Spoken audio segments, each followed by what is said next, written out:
Hola, ¿qué tal? Bienvenido entonces al primer video del presente módulo. Vamos a hablar sobre el absolutismo. ¿Qué es el absolutismo? Pues básicamente el absolutismo era esta manera de gobernar de los monarcas. Estoy hablándote de los reyes. En ese entonces no existían oposición como actualmente la conocemos. ¿Qué quiere decir esto? Que pues son maneras o ideologías distintas para gobernar. Ni tampoco existían otros poderes. ¿Como cuáles? Como en la actualidad tenemos el ejecutivo, legislativo y el judicial. No existía nada de eso. Es por eso que, como su nombre lo dice, todo era absoluto del monarca en cuestión. Suena interesante, ¿verdad? Acompáñame entonces al desarrollo del tema.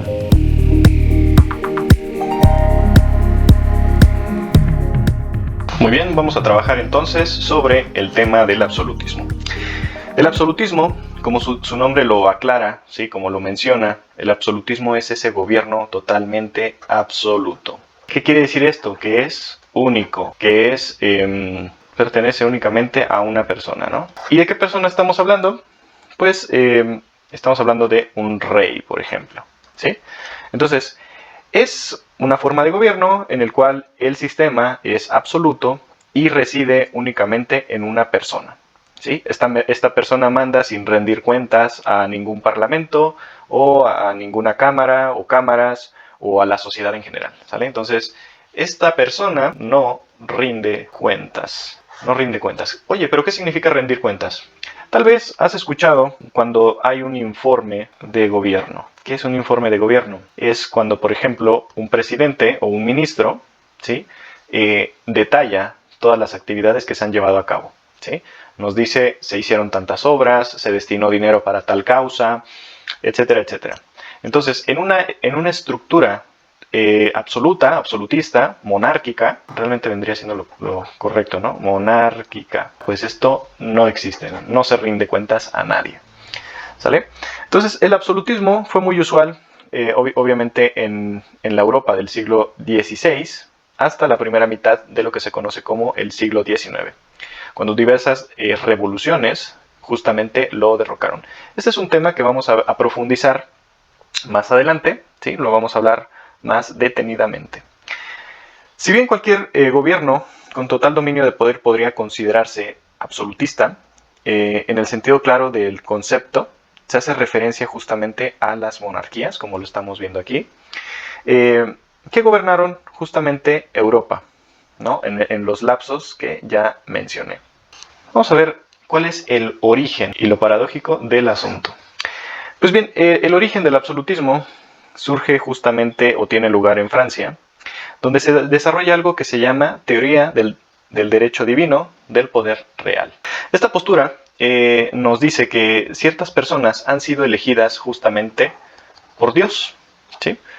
Para llevar a cabo o comandar o dirigir un gobierno.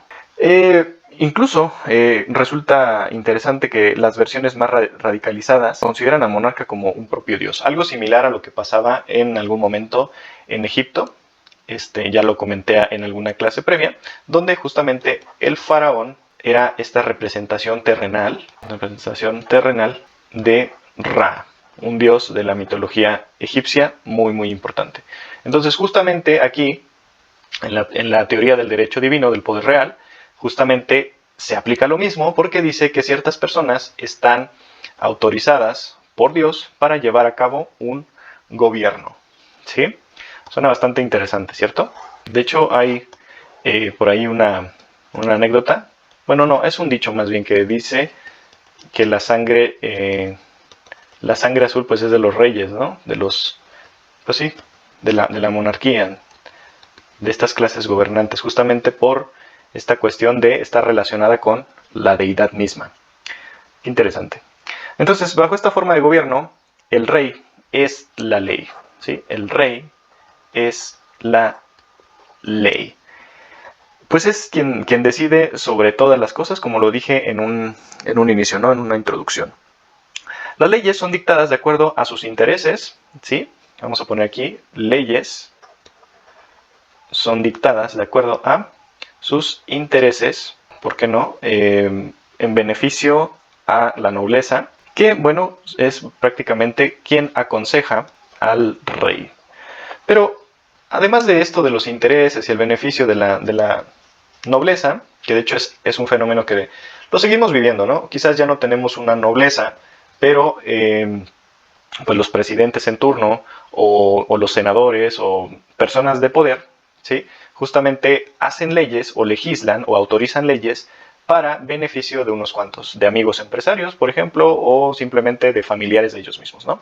Entonces tenemos que el rey es la ley que formula sus leyes de acuerdo a los intereses, a los beneficios de la nobleza, pero pues también a sus caprichos, ¿no?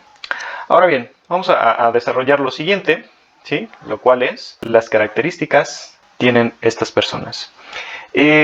Obviamente, en primer lugar, hay un trato paternal. Es decir, trata al pueblo como si el pueblo fueran sus hijos. Otra de sus características también es que es déspota. ¿Por qué es déspota? Pues bueno, porque hace lo que quiere, o más bien hacía lo que quiera. El rey absolutista ocupa su trono de manera vitalicia.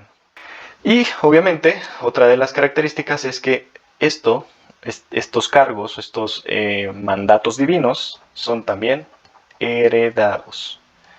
¿Sí? No sé si hayan escuchado alguna vez los términos, por ejemplo, de dinastía, ¿sí? La dinastía china, la dinastía egipcia, etcétera, etcétera. O de Inglaterra, por ejemplo, ¿no? Ok, entonces esas serían las características que pues tiene, ¿no? El rey absolutista, aclaro, estamos hablando de un tiempo en la Europa de aquellos siglos. Solamente que en este caso puse pues este punto de heredados, ¿sí? E hice esta mención a las dinastías, ¿no? Es decir, a esos gobiernos que se heredan, ¿no? Y que pasan de padres a hijos o a familiares. Muy bien, pero recuerden que estamos hablando de Europa. Entonces, voy a borrar esta parte para no confundirnos, ¿sale? Y vamos a mencionar otra característica. Tiene esta unión con el clero. ¿Quién es el clero? Pues el clero es justamente la iglesia, ¿no? Entonces, recuerden que en algún momento, o a manera de reflexión, me gustaría que en algún momento fueran a algún centro de una ciudad y miraran la plaza donde se encuentra siempre el Palacio de Gobierno. Generalmente van a encontrar que por un lado están justamente estas oficinas administrativas del Estado y del otro lado siempre vamos a encontrar una iglesia. ¿Por qué? Pues porque en algún momento la iglesia y el Estado eran lo mismo, ¿sí? O sea, estaban completamente juntos. Hasta que después llegaron, obviamente, ideas que justamente mencionaban esta creencia en otras, tener esta diversidad de creencias en primer lugar, estas ideas de libertad, estos nuevos valores, estas formas de una educación sin una religión de por medio, ¿sí? Es decir, de ahí viene el término justamente que la educación tiene que ser laica. Muy bien, entonces, más allá de que el poder se centralice en una persona, el régimen absolutista cuenta con burócratas y funcionarios públicos. Esto, pues, no ha cambiado como que mucho, ¿no? Aunque el poder reside en una persona, también existen los burócratas y también funcionarios públicos, que realmente vendría siendo lo mismo. Ellos se van a encargar del funcionamiento de justamente este sistema de gobierno. También obviamente tenemos embajadores, ¿no? Tenemos embajadores, tenemos delegados. Pues los delegados y los embajadores son los que firman pues, tratados que van desde el ámbito comercial, pasando por el ámbito también de la guerra, ¿no? Y obviamente también este modelo de gobierno, este sistema de gobierno también cuenta con un ejército. Un ejército que está en completa disposición del rey. Existe una frase que se ha hecho pues muy famosa y define claramente este concepto. Dice, el Estado soy yo. Y se le ha adjudicado justamente a un personaje llamado Luis XIV de Francia. ¿sí?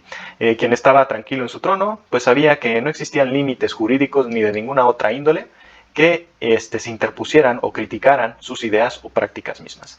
Les decía hace un momento que justamente esto del derecho divino nace en Francia, ¿sí?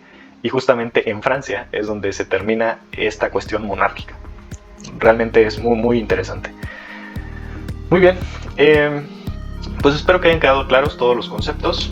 Vamos a dejar adjuntos un par de documentos en la descripción del video para que continúes con este tema, para que complementes este tema, para que busques también más información al respecto y continúes aprendiendo. De mi parte ha sido todo, espero que estés muy bien, nos estamos viendo en próximos videos. Hasta pronto.